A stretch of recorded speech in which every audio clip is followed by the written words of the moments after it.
It's definitely sort of like a bipolar career. The highs are really high, the lows are rough. Where's my coat? I just had my coat. It's bad. I'm gonna be late. I haven't been weeping a lot lately. I try not to weep in front of people. I've had things thrown at me, bottles, snacks. Then you look back at the arc of it and you go, okay, each year has been better than the last year. So it's saved me from a lot of things in my life. When I'm feeling down, when I'm having a bad day, I run out and go do a spot, and it's fun. It's like a high. I can't imagine my life without it. I don't even know how my psyche would have developed without it, for better or for worse, you know? Coming next to the stage, please give your love to Rachel Feinstein. And I can't talk dirty. Like, I want to be good at it. I try. I get nervous. Like, I'll see my mom in the room making fun of me. Me harder. Is that what the girls say at school? It's disgusting. It's gross. I'm wet. Is that what Becky says? Huh?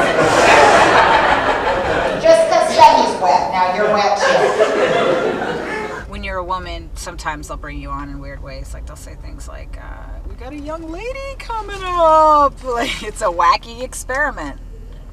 But for the most part, I don't like to think too much like that, because I think the more you think about yourself like that, you just feed into all that stuff.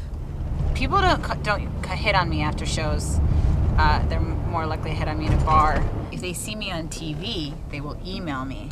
Like, I got a series of weird, like, unstable collages from this one guy. Well, he actually resigned as my stalker. He sent me an email, and he was like, I thought stalking you was going to be more satisfying.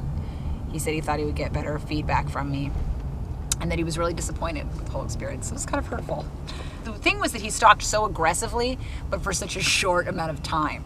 So I didn't get the closure I needed. I couldn't wait to be a woman. I was never a tomboy. I watched those old, like, 40s films, because my parents always watched them around the house, and it always seemed really fun to be a woman, because the women were always, like, real stupid in those films. It just seemed that, like, they had to know a thing. They were just, like, real morons, you know? They were always like, well, I don't understand. Well, you explain it to me. I'm scared. My tits are confused. Gosh, I was like, relax, sugar tits. I've got it all under control. Don't worry your rack about a thing. And there's definitely jokes where I feel bad. There's this guy that I went out with recently, and he has these black satin sheets that say Playboy on them, and I ended up talking about it on stage. And he got really mad. I got to his place and I felt like I was being raped, honestly, as soon as I saw those sheets. He was cock-blocked by his own sheets. Comedian, we want attention. There's plenty of other aspects to stand-up, but the very important part of it is attention and acceptance. You know, comics love to have people watch them and like them. And if you think about it, that's what I'm running around doing. Talking about my life and my observations and hoping people like me and like them and applaud for them. There's narcissistic parts of it, and then there's deep, deep insecurities where you need that acceptance. Yes. Of all places. In the middle of the night. Good to see you guys. Have a good night. Bye. This year it started to happen with my special with Last Comic Standing happening. So, it's cool. It's best when I'm with my mom or something. I talk a lot of smack about my mom. She actually likes it. I think she likes the attention. I always talk about how she wants to be black and stuff, and I think she sort of feels like it gives her street cred.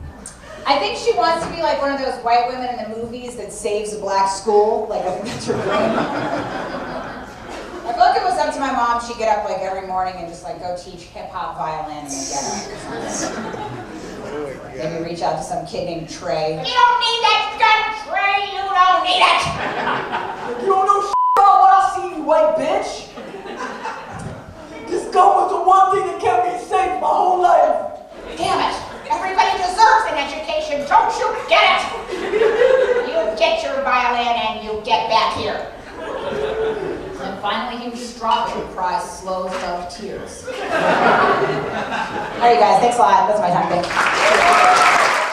It's sort of this place you take all the nonsense that gets thrown at you in life. Go get to talk to them about it all in front of strangers. Have them listen to your nonsense and enjoy it with you. I can only complain so much.